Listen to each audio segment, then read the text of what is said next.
हम इस बार में इंस्टॉल करने वाले हैं और ये बिल्कुल सादा दीवार है। इसको पहले फिलिंग करके इसको प्लेन किया गया है।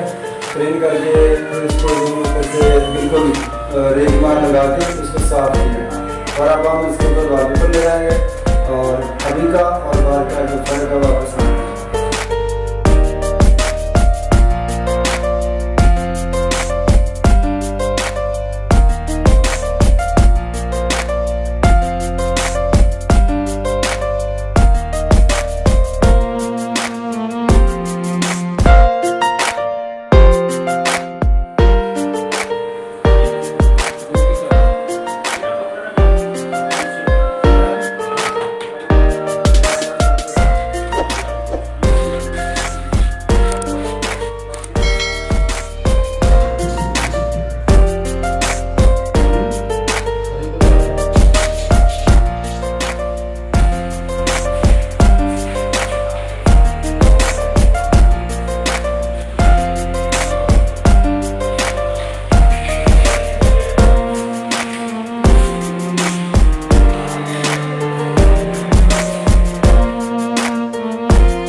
इस कमरे में हम वॉलपेपर अब लगाने लगे हैं। ये पुराना पेंट का डिज़ाइन बना हुआ है, ये जगह जगह से ख़राब था। फिलिंग लगाई है,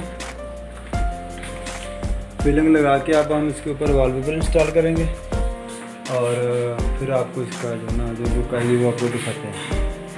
ये बिल्कुल सिंपल दीवार है।